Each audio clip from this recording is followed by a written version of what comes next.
नमस्कार, mid cap मसाला में आपका स्वागत है। मेरा नाम है विकास और अगले आधे घंटे के दौरान हम मिड कैप के तमाम शेयरों पर चर्चा करेंगे। बात करेंगे दो कंपनियों के मैनेजमेंट से भी और उनसे पूछेंगे कि नतीजों के बाद अब उनका आउटलुक क्या है।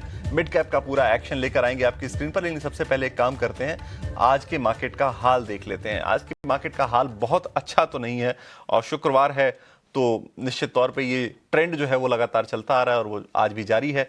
आज 140 अंकों की गिरावट इस वक्त निफ्टी पे दिख रही है, आधे % से ज्यादा टूटा है ये इंडेक्स। सेंसेक्स में आप देखेंगे तो 350 अंकों की गिरावट आपको देखने को मिलेगी। बैंक निफ्टी थोड़ा सा अगेंस्ट द ट्रेंड चला है और जो है वो नीचे से अगर देखेंगे तो रिकवरी ठीक ठाक देखने को मिल रही है। 280 अंकों की रिकवरी बैंक निफ्टी में आज अभी देखने को मिल रही है। तो मार्केट गिरा जरूर है लेकिन थोड़ी थोड़ी रिकवरी की कोशिश सिलेक्टिव पॉकेट्स में हो रही है। ओवरऑल अगर आप देखेंगे तो अगर आप निफ्टी के शेयरों की बात करेंगे तो निफ्टी में कौन से शेयर्स हैं जो सबसे ज्यादा आज जो है वो इंडाइसेस की अगर बात करेंगे आप तो कौन से इंडाइसेस हैं जो सबसे ज्यादा दबाव बना रहे हैं, उन पर एक नजर हम डाल लेते हैं। आज मेटल शेयर फिसले हैं, सबसे ज्यादा कमजोरी जो है वो मेटल शेयरों में देखने को मिली है। ये मार्केट ब्रेथ भी आप देखिए, मार्केट ब्रेथ की कंडीशन बहुत ज्यादा खराब नहीं दिख रही है। एडवांसेस अगर आप देखेंगे तो जो है वो 61 दिख रहे हैं। हाँ, निफ्टी मेटल आपकी स्क्रीन पर, ओके। एडवांस डिक्लाइन से आप डिक्लाइन आपकी स्क्रीन पर देखिए, 62 शेयर एफएनओ के आपके एडवांसेस में है और 106 शेयर जो है वो आपके डिक्लाइन में है। तो बहुत ज्यादा खराब हालत भी नहीं है। अगर आप इसका रेशियो देखेंगे तो बहुत ज्यादा बुरा नहीं है। अगर आप ओवरऑल ब्रॉडर मार्केट के पिक्चर भी देखेंगे तो 1560 शेयर जो है एडवांस में है, 1221 शेयर जो है वो डिक्लाइन में है एनएससी पर। अब आइए मेटल की तरफ, 4.5% ये इंडेक्स फिसला है। पिछले कई दिनों से लगातार लगातार तेजी चल रही थी और उसकी वजह ये थी कि तमाम ग्लोबल अनिश्चितताओं के बीच मेटल शेयर्स की मतलब मेटल्स की डिमांड बढ़ी थी और उसका असर जो है वो यहां देखने को मिल रहा था। तो ये ओवरऑल असर देखने को मिला है। आज के बाजार में मुनाफा वसूली देखने को मिली है मेटल शेयरों में। उसके अलावा आईटी में इंपैक्ट दिख रहा है, आईटी में नेगेटिव इंपैक्ट है, करीब करीब 1.25% के आसपास ये इंडेक्स टूटा हुआ है। निफ्टी आईटी को अगर आपकी स्क्रीन पर लाएं तो आप देखेंगे 1.5% की गिरावट अब हो चुकी है। ठीक है, चलिए एक काम करते हैं, अब हमारे साथ हमारे खास मेहमान भी जुड़ चुके हैं। कुणाल परार हमारे साथ जुड़ चुके हैं चॉइस इक्विटी से। कुणाल जी नमस्कार, गुड मॉर्निंग, बहुत स्वागत है आपका 18 हाउस स्वदेश पर। और मार्केट फ्राइडे के मूड में है, बिकवाली के ही मूड में दिख रहा है, हालांकि हल्की रिकवरी की कोशिश चल रही है। आपका ट्रेंड क्या कह रहा है आपके चार्ट पर? कल सर मार्केट रिकवरी के मूड में डेफिनेटली आप कह सकते हो, क्योंकि 218 का लो बना के फिलहाल 25,300 के अराउंड ट्रेड कर रहा है। लेकिन कहीं ना कहीं सेलिंग प्रेशर ऊपरी लेवल से आपको डेफिनेटली देखने को मिल सकता है। 25,450 के ऊपर का कल का हाई देखने को मिला, लेकिन आज ओपनिंग आपको 25,418 के अराउंड देखने को मिली और वहां से 25,250 के अराउंड देखने को मिली और वहां से डाउनसाइड की मोमेंटम निफ्टी ने हमें दिखाई है। ओवरऑल जो व्यू अभी बन रहा है वो थोड़ा सा कंडीशनल है। आप देखिए कि अगर मैं एफआई की एक्टिविटी को भी अगर यहाँ पे अगर मैं इसको इंटीग्रेट करूं तो कल के दिन में 1700-1800 करोड़ का सेलिंग इंडेक्स फ्यूचर में उन्होंने किया है, उससे डबल फ्यूचर इंडेक्स में उन्होंने किया हुआ है। तो कहीं ना कहीं एफआई के बेस पे भी सेंटीमेंट जो है टोटली नेगेटिव साइड का है। नो डाउट लोअर लेवल से रिकवरी देखने को मिली है, लेकिन ये रिकवरी को हमें स्मार्टली प्ले करना है सेल ऑन राइज की स्ट्रेटेजी के साथ, क्योंकि मुझे नहीं लग रहा कि 25,450 के ऊपर निफ्टी आपकी सस्टेन होगी। सो अगर यहां से कोई भी उछाल आता है 25,350 स्पॉट निफ्टी के हिसाब से, तो 25,450 के एसएल के साथ आप यहाँ पे शॉर्ट करके जा सकते हो। लोअर लेवल पे आपको 25,200 25,100 तक के लेवल देखने को मिल सकते हैं। So overall scenario as per FII plus option chain activity के बेस पे सेल और राइज की स्ट्रेटेजी ही would be the fruitful strategies for the Nifty right now. बिल्कुल। तो सेल ऑन राइज की स्ट्रेटजी आपको अपनानी है। 25,450 का स्टॉप लॉस लगाइए और अगर आपको राइज मिलता है तो आप सेल कीजिए। 25,200 25,100 के टारगेट आपको नीचे देखने को मिल सकते हैं। ये स्ट्रेटजी कुणाल जी की तरफ से। कुणाल जी थोड़े मिड कैप के एक्शन की तरफ नजर करते हैं अगर, तो मिड कैप 100 में आज जो है वो सबसे ज्यादा चढ़ने वाला शेयर है वोडाफोन आइडिया का। एक स्टेटमेंट कुमार मंगलम बिरला की तरफ से आया था, उन्होंने ये कहा था कि अब हमारे लिए सिर्फ सर्वाइवल की बात नहीं, अब हमारे लिए एक रिवाइवल की चीज का जो है वो समय आ गया है। वोडाफोन आइडिया को रिवाइव करने का, उसको आगे ले जाने का समय आ गया है। डिसाइसिव टर्निंग पॉइंट उन्होंने कहा इसको, क्योंकि एईआर की क्लैरिटी मिल गई है तो अब कंपनी के पास 10 साल का समय भी है, मोरिटोरियम एक तरह से मिल गया है। तो ये स्टेटमेंट आया और उसके बाद देखिए शेयर में करीब करीब 11% की तेजी आज देखने को मिल रही है। मिड कैप 100 का टॉप गेनर बना है ये शेयर। यहां क्या आपकी स्ट्रेटजी होगी? क्या उछाल पर बेचने की या फिर एंट्री लेनी है फ्रेश इसमें नई? फिर टोटली अवॉइड करके चलिए। नो डाउट एजीआर को लेके ज्यादा क्लियरिटी हमें देखने को मिल चुकी है, 10 साल का टाइम भी मिल चुका है। नाउ क्वेश्चन ये है कि 10 साल में मतलब में वो लोग कैसे रिएक्ट करेंगे, कैसे एजीआर ड्यूज पे करेंगे, क्योंकि आप देखिए ओवरऑल सब्सक्राइबर की बात करें तो हर मंथ ऑन मंथ का जो सब्सक्राइबर बेस है वो लो हो रहा है, वो सामने जियो और भारतीय एयरटेल में उतना ही सेल्स बढ़ रहा है। सो एक लोअर सब्सक्राइबर के बेस पे इतना बड़ा जो डेट है वो कैसे कंप्लीट करेंगे, कैसे फुलफिल करेंगे, वो भी सबसे बड़ा क्वेश्चन मार्क है। नाउ नो डाउट एक अच्छा खासा कमेंट बिरला ग्रुप से हमें देखने को मिला है, लेकिन सिर्फ वो जो कमेंट के बेस पे आज जो मोमेंटम आई है वो कितना सस्टेन होगा वो भी एक क्वेश्चन मार्क है। आज 11 रुपए 22 पैसे के अराउंड स्टॉक ट्रेड कर रहा है। पहले भी हमने इस स्टॉक को लेकर नेगेटिव व्यू ही दिया है, आज भी मैं नेगेटिव व्यू ही दूंगा। ये एक ऐसा स्टॉक नहीं है जहां पे आप पोर्टफोलियो क्रिएट कर सको या तो फिर एवरेज करके भी चल सको। व्यू डेफिनेटली अवॉइड करके चलने का है। अगर आपने रिसेंट में बाय किया है और ऊपरी लेवल पे स्टॉक अगर 11 रुपए 80 पैसा 12 रुपए आता है तो वहां पे एक बार प्रॉफिट बुक करके जा सकते हो। पोर्टफोलियो में है और वहां पे अगर प्रॉफिट मिल रहा है तो वहां से भी आप एग्जिट करके जा सकते हो। ओवरऑल ये स्टॉक को लेके जो व्यू है टोटली नेगेटिव साइड का है, क्योंकि सिंपल डेफिनेशन में अगर ये स्टॉक की बात करें तो मार्केट कैप से ज्यादा तो इसका डेट है, और जैसे जैसे अगर ये रेशो बढ़ेगा डेफिनेटली स्टॉक में सेंटिमेंट वैल्यू जो है वो और गिरती जाएगी। सो बेटर है इस स्टॉक को अवॉइड करें, वही बेहतर रहेगा। की स्ट्रेटजी ये कुणाल जी की तरफ से। चलिए एक और शेयर आपकी स्क्रीन पर ले आते हैं। अलाइड ब्लेंडर्स का शेयर ले आते हैं आपकी स्क्रीन पर। कंपनी के नतीजे आए थे, कंपनी का मुनाफा जो है वो 15% बढ़ा है। आज शेयर में एक्शन अगर आप देखेंगे तो करीब करीब 2.25-2.5% के आसपास की तेजी शेयर में देखने को मिल रही है। मार्जिन में काफी सुधार देखने को मिला है कंपनी के, 16% के आसपास से बढ़ के मार्जिन जो है वो 18% हो गया है। नतीजों का इंपैक्ट शेयर में भी दिख रहा है। कंपनी के टॉप मैनेजमेंट से हमारे साथ कंपनी के एमडी जुड़ने वाले हैं। तिमाही नतीजों पर उनसे चर्चा करेंगे और उनसे पूछेंगे कि आगे का आउटलुक क्या है। तो हमारे साथ इस वक्त जुड़ रहे हैं कंपनी के एमडी आलोक गुप्ता जी। आलोक जी, गुड मॉर्निंग, बहुत स्वागत है आपका 18 हाउस स्वदेश पर। और नतीजे आपके आए, नतीजे अच्छे रहे हैं। पहला सवाल मेरा नतीजों के ऊपर ही है आपका कि इस बार जो आपकी स्ट्रांग वॉल्यूम ग्रोथ दिखी है, अब जो पीएनए कैटेगरी है आपकी उसमें जो है स्ट्रांग वॉल्यूम ग्रोथ दिखी है, करीब करीब 17% के आसपास की वॉल्यूम ग्रोथ वहां देखने को मिली है। और उसकी वजह से जो है ओवरऑल टॉप लाइन ग्रोथ भी काफी अच्छी रही है। लेकिन ये जो ग्रोथ है कितनी सस्टेनेबल है, आगे के क्वार्टर के लिए आपके क्या आउटलुक है? जी बहुत बहुत धन्यवाद मुझे बुलाने के लिए। हमारा व्यू पॉइंट ये है कि ग्रोथ सस्टेनेबल है, लार्जली बिकॉज हमारा फोकस डोमेस्टिक के अलावा इंटरनेशनल है। हमारा करीब 7% जो रेवेन्यू है वो इंटरनेशनल से आता है। हमने उस पे लास्ट 3-4 क्वार्टर में बहुत काम किया है। करीब हम अब 31 कंट्रीज में एक्सपोर्ट कर रहे हैं। Bye end of this Q4 हम लोग 35 कंट्री में आ जाएंगे। तो हमारे को ग्रोथ दोनों डोमेस्टिक और इंटरनेशनल मार्केट से मिलेगी। तो जो हमारी गाइडेंस है डबल डिजिट वॉल्यूम ग्रोथ और mid double digit value growth, हमको लगता है कि इस गाइडेंस पे हम Q4 के एंड तक अपने रिजल्ट अनाउंस कर पाएंगे। बिल्कुल। आपने ग्लोबल एक्सपेंशन की बात की, आपने प्लान किया है कि आप 35 कंट्रीज में एक्सपेंड करने वाले हैं बाय मार्च 26। तो क्या ये प्लान जो है वो ऑन ट्रैक है? उस डायरेक्शन में जो है वो प्रोग्रेस सही तरीके से हो रही है? गुड ऑन ट्रैक है। Q3 एंडिंग हम ऑलरेडी 31 कंट्रीज में हैं and by Q4 we will definitely reach 35 countries और मोर। एक सवाल मेरा कमोडिटी प्राइसेस को लेकर है। अगर ओवरऑल आप देखें पिछले क्वार्टर में तो कमोडिटी प्राइसेस में काफी सॉफ्टनिंग देखने को मिली। उसके अलावा पैकेजिंग प्राइसेस में भी काफी गिरावट आई और उसका शायद असर मार्जिन पर भी देखने को मिला है। 351 बेसिस पॉइंट के आसपास जो है वो मार्जिन सालाना आधार पर सुधरे हैं। आगे के लिए आपका क्या आउटलुक है कमोडिटी प्राइसेस को लेकर? और मार्जिन को अगर हम उसके साथ क्लब करें तो क्या इंपैक्ट आगे देखने को मिल सकता है? क्या ये ग्रोथ वहां उतनी ही रहेगी मार्जिन को लेकर, या आगे कुछ हल्की फुल्की गिरावट मार्जिन में देखने को मिल सकती है? जी जहां तक मार्जिन का सवाल है, हमको लगता है कि हमारा मार्जिन में हमको एक्सपेंशन आएगा, क्योंकि जो हम कैपेक्स में इन्वेस्टमेंट कर रहे हैं, बैकवर्ड इंटीग्रेशन, हमारा पीईटी प्लांट अब फुल कैपेसिटी पे चल रहा है। सो Q4 ऑनवर्ड्स हमारे को पूरा एडवांटेज मिलेगा हमारा पीईटी प्लांट का। मीनाक्षी में जो हमने इन्वेस्टमेंट किया था ईएनए एक्सपेंशन, वो प्लांट हमारा फुल कैपेसिटी पे चल रहा है। हम लोगों ने 2 बॉटलिंग यूनिट अनाउंस करे हैं, state of the art fully automated, Maharashtra state के अंदर और यूपी के अंदर, जो अगले फाइनेंशियल ईयर के Q3 तक चालू हो जाएंगे। उससे हमको अगेन ग्रॉस मार्जिन में बहुत इंपैक्ट पड़ेगा। तो हमारा जहां तक मार्जिन एक्सपेंशन का आउटलुक है और जो हमारी गाइडेंस है, जो हमारे इन्वेस्टमेंट डेक में भी आपको देखने को मिलेगी, जो करंट लेवल 14% की है, हमने उसमें गाइडेंस ये दी है करीब 18% बाय FY28 होगा।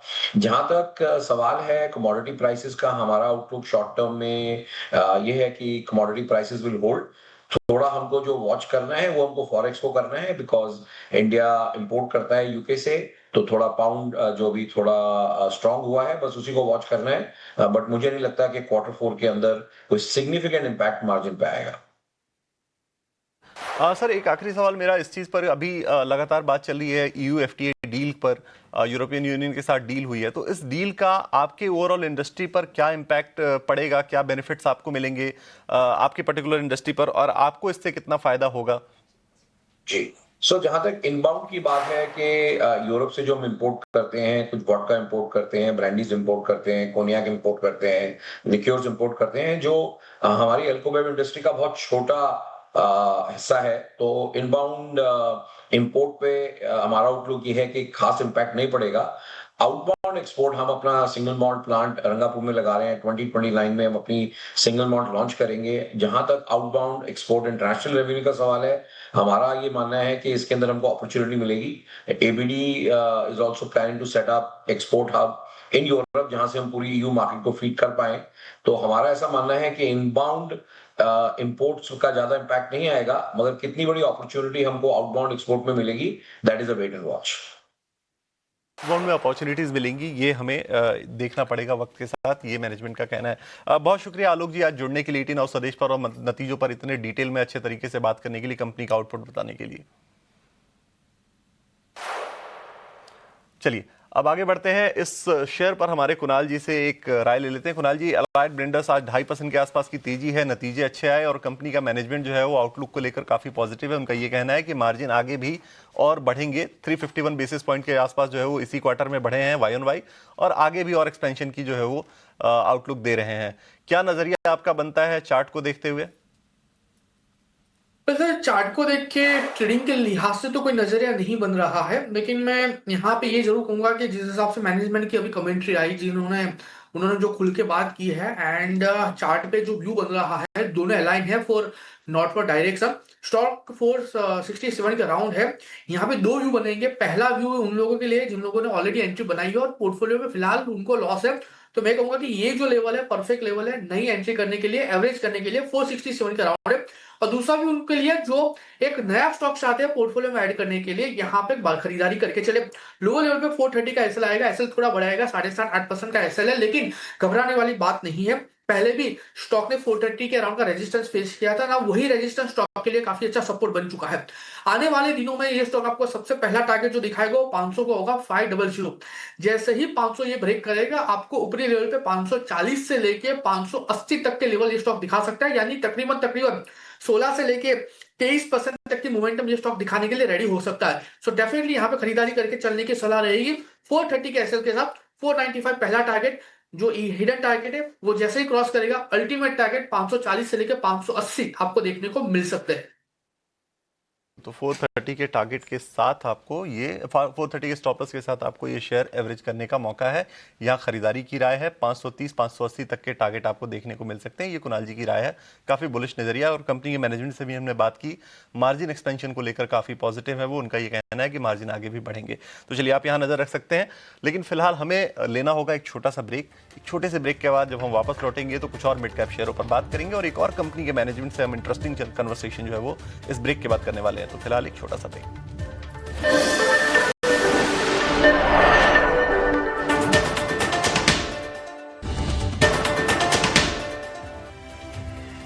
ब्रेक के बाद स्वागत है आपका। आप देख रहे हैं मिड कैप मसाला, और भारतीय बाजार में ग्लोबल अनिश्चितताओं के चलते लगातार हम देख रहे हैं बिकवाली का दबाव, लेकिन नतीजों का दौर लगातार चल रहा है। और इसी कड़ी में अब हमारे साथ जुड़ रहे हैं नतीजों पर बात करने के लिए सिरमा एसजीएस के मैनेजिंग डायरेक्टर जेएस गुजराल। नतीजों के बाद कंपनी के शेयर में करीब 6% की मजबूती हमने देखी है। नंबर्स हर पैरामीटर पर, हर लिहाज से बेहतर नजर आए हैं, और आज के सत्र में भी अगर आप देखेंगे करीब 6.5% की बढ़त के साथ सिरमा एसजीएस के स्टॉक प्राइस में कामकाज देखने को मिल रहा है। मिस्टर गुजराल, स्वागत है आपका 18 हाउस स्वदेश पर। अपना समय हमें देने के लिए आपका शुक्रिया। सबसे पहला सवाल, स्ट्रॉन्ग ग्रोथ Q3 में कंपनी ने डिलीवर की है, की ड्राइवर्स, ग्रोथ ड्राइवर्स क्या रहे, और क्या आने वाले क्वार्टर्स में भी इसी तरह के स्ट्रॉन्ग लेवल्स और गाइडेंस जो है वो सस्टेनेबल है? 9.5% फॉर द फुल ईयर आपने बताया था, यहां से आगे किस तरह का आउटलुक आप देख रहे हैं?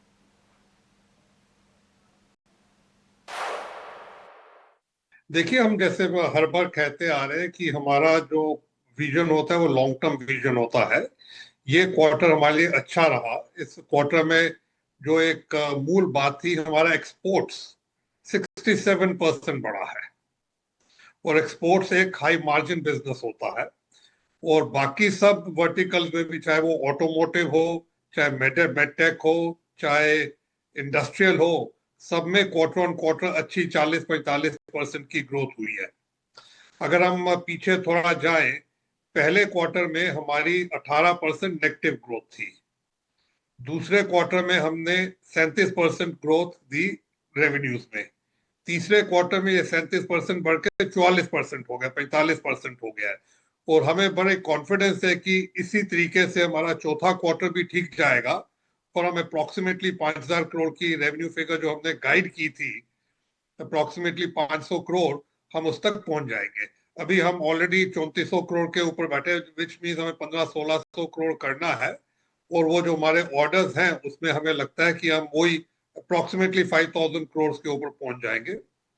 जो उससे और अहमियत की बात है कि हमारा जो एबिटा है उसमें बहुत हेल्दी ग्रोथ होगी। पिछले पूरे साल में हमने 324 करोड़ का ऑपरेशनल एबिटा किया था।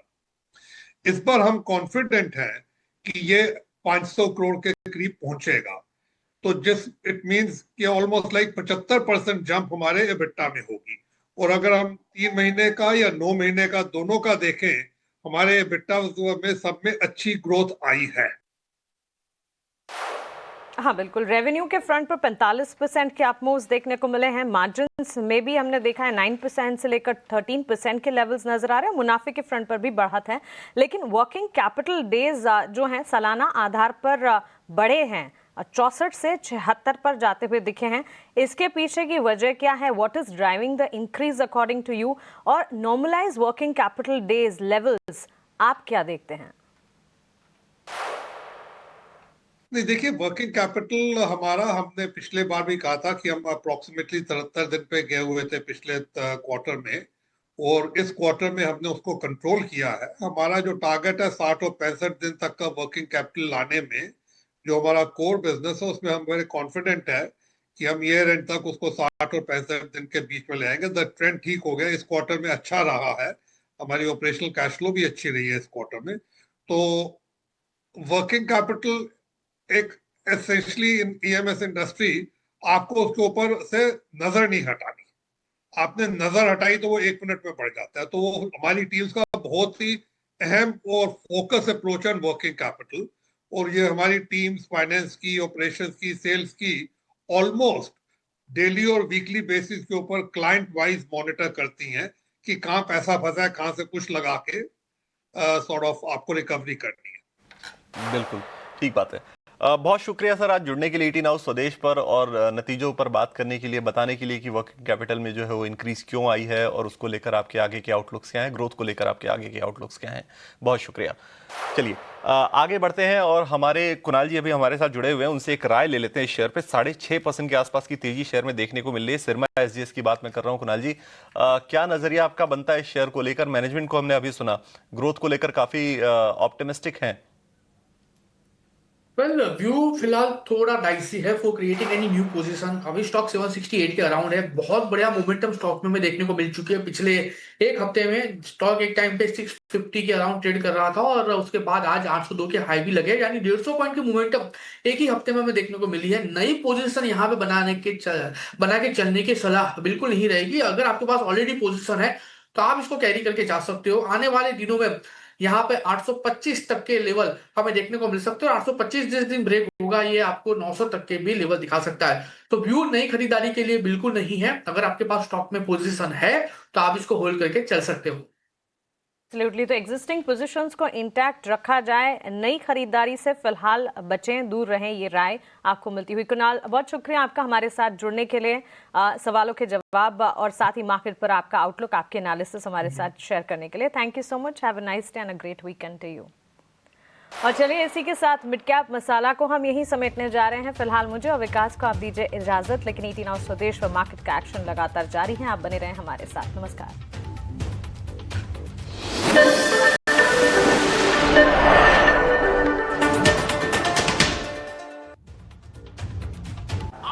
रश्मि,